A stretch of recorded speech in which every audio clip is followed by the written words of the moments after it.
A컷TV의 A컷입니다. 오늘은 컨저링 유니버스에서 네 번째로 제작된 애나벨 인형의 주인을 가져왔습니다. 컨저링의 스핀오프로 제작된 애나벨이 무슨 이유로 인해 그렇게 무서운 존재가 되었는지 알아보도록 하겠습니다. 그럼 애나벨 인형의 주인 시작합니다.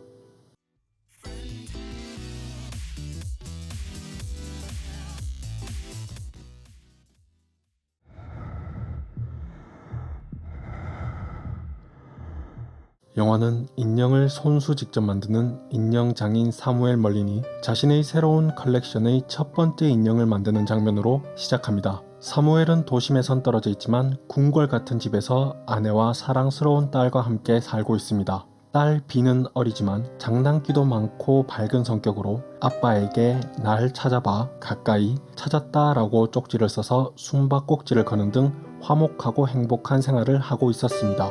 그러나 어느 날 성당에서 미사를 드리고 집으로 돌아오던 중 타이어에 펑크가 나고 맙니다. 사무엘이 펑크가 난 타이어를 고치기 위해 살펴보던 중 나사가 하나 빠져 길에 튕겨져 나가는데 일본 비가 자신이 죽겠다며 뛰어갔다가 마침 달려오던 차에 치이고 그 자리에서 사망하고 맙니다. 12년이 지난 후 인근의 한 고아원이 사라짐에 따라 갈 곳 없던 아이들이 마침내 다다른 가정은 다름 아닌 멀린스 부부의 집. 사무엘은 아이들을 다른 가정에 입양될 때까지 받아주기로 하며 집안을 소개해주고 아이들이 잘 방을 안내해주는 등 무뚝뚝해 보이지만 친절을 베풉니다.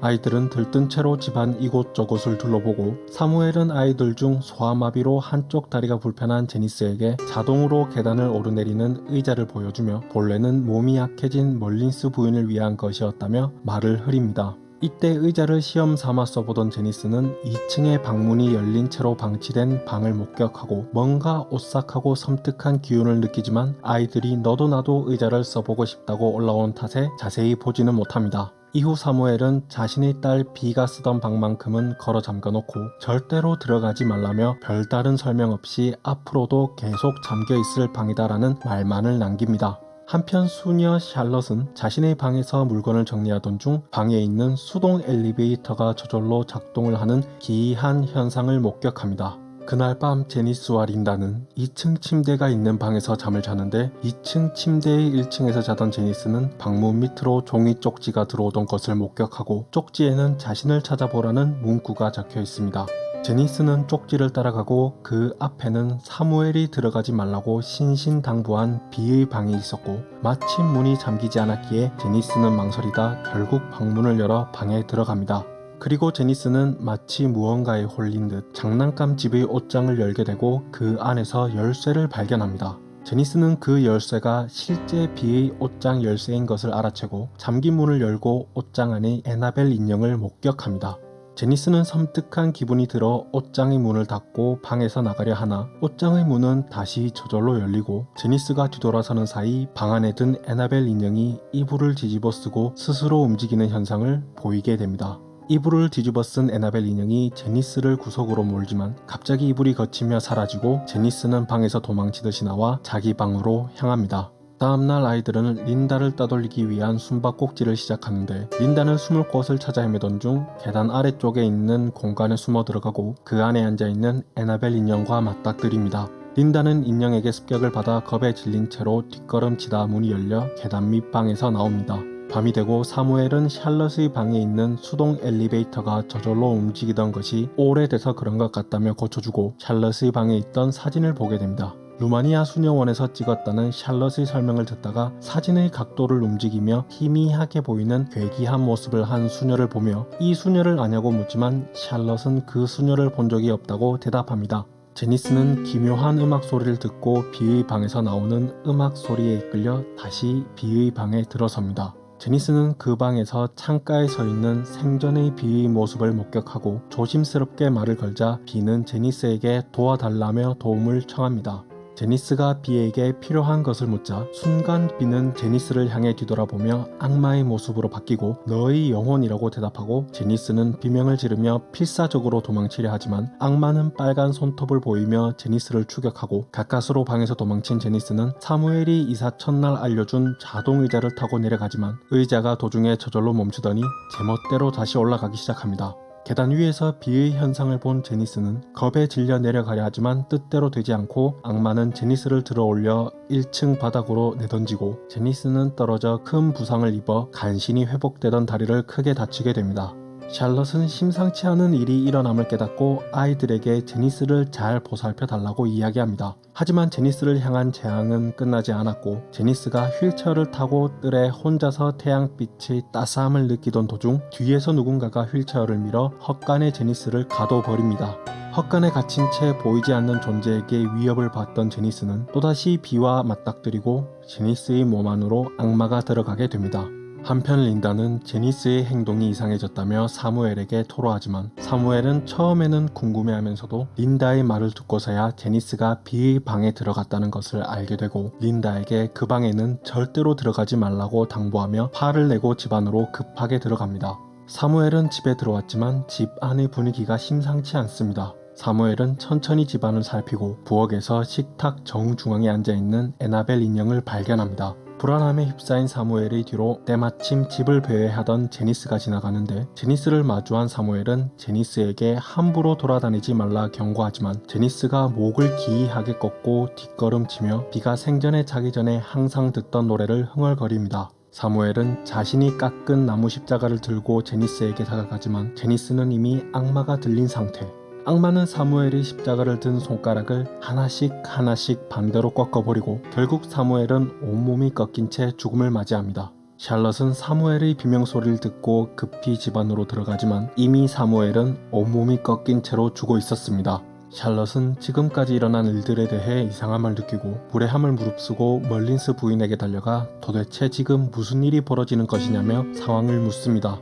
멀린스 부인은 처음에는 주저하지만 자초지종을 설명하기 시작합니다. 12년 전 딸을 잃은 슬픔이 큰 탓에 딸을 다시 볼 수만 있다면 어떤 존재라도 집에 받아들이겠다고 멀린스 부부는 기도를 했습니다. 그런 기도가 이루어졌는지 어느 날부터 비의 환영이 보여지기 시작했지만 사실 그것은 딸 비가 아닌 딸인 척 에나벨 인형에 들어온 악마였습니다. 시간이 지남에 따라 점점 악마의 힘이 강해져 급기야 비의 방에 가서 비가 무엇을 하는지 보러 간 멀린스 부인의 한쪽 눈을 공격하는 등 활개를 치기 시작합니다. 그제서야 멀린스 부인은 자신이 보고 있는 비는 자신의 딸이 아니라 악마였다는 것을 확신하게 됩니다. 결국 멀린스 부부는 교회의 도움을 청해 에나벨 인형을 옷장에 가두고 성경을 옷장 안에 잔뜩 붙여놓은 뒤 봉인합니다. 그리고 12년이 지난 최근까지 아무 일이 없어 괜찮을 것이라고 생각하고 속죄하는 차원에서 제니스 린다를 비롯한 고아원의 아이들을 받아들였는데 결국 일이 이렇게 되었다며 죄책감에 졌습니다. 결국 아이들은 집을 떠나기로 마음먹었지만 이미 악마가 부활한 이상 뜻대로 되지 않고 제니스에 빙의한 악마는 칼을 들고 돌아다니며 아이들을 위협하고 제니스는 린다가 준 인형의 얼굴을 칼로 난도질하며 이 인형이 꼭 널 닮았다며 린다를 위협하는가 하며 멀린스 부인의 몸을 찢어 죽이는 등 말 그대로 악마 같은 짓을 저지르기 시작합니다. 샬럿마저 악마에게 당해 몸이 유리에 부딪히고 부상을 입자 혼비백산한 아이들은 뿔뿔이 흩어지고 상황은 돌이킬 수 없는 지경에 이릅니다. 악마에 빙의된 제니스는 린다를 비의 방까지 몰아붙이고 칼을 치켜들어 린다를 죽이기 직전 샬럿이 나타나 벽장 앞에서 제니스를 붙잡아 묵주를 건 뒤 에나벨 인형과 같이 벽장에 가둬버립니다. 그러자 제니스가 꺼내달라고 소리를 막 지르더니 갑자기 주변이 조용해집니다. 이제 드디어 모든 것이 끝날 것 같았는데 악마는 최후의 발악으로 집을 흔들고 가구를 움직이는 멀린스의 집을 쑥대밭으로 만들어 버립니다. 린다와 샬럿은 집 밖으로 나가서 겁먹은 아이들과 전부 만나는 데 성공하지만 결국 제니스만은 찾지 못합니다. 다음날 아이들을 멀린스 부부 집으로 데려왔던 신부가 집안을 살피고 이제 악마는 사라졌다고 이야기합니다. 그렇게 영화는 아이들을 성당에 데려가고 마무리되나 싶었지만 영화는 시간이 흐른 뒤 다른 과원에서 발견된 제니스를 입양하러 온 헤이건스 부부가 제니스에게 이름이 뭐냐는 질문에 제니스는 자신을 에나벨이라고 대답합니다. 그렇게 제니스, 아니 에나벨 헤이건스는 성장하고 양부모를 살해하는 장면으로 에나벨 인형의 주인은 에나벨 1편과 아주 매끄럽게 이어지면서 영화는 마무리됩니다.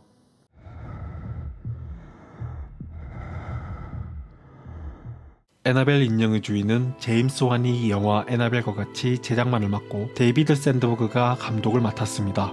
여기서 데이비드 샌드버그 감독은 제임스 완이 제작을 맡은 또 다른 영화 라이트하우스의 감독을 맡기도 하였습니다.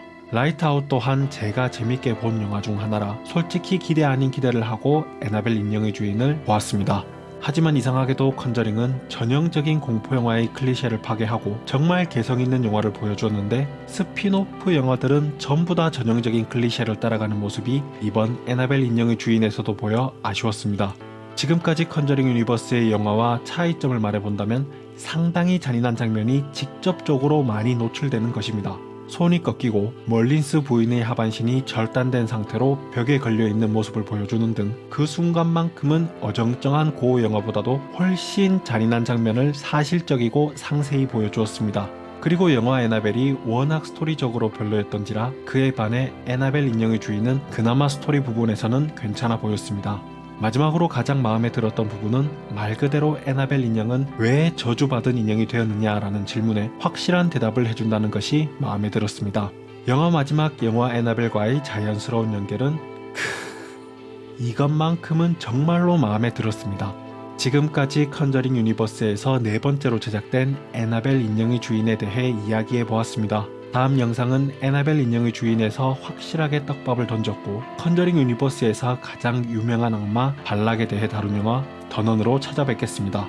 재밌게 보셨다면 좋아요, 구독 부탁드립니다. 그리고 여러분들의 댓글은 정말로 큰 힘이 되고 있으니 댓글 또한 부탁드리겠습니다. 그럼 오늘은 여기까지. 뿅.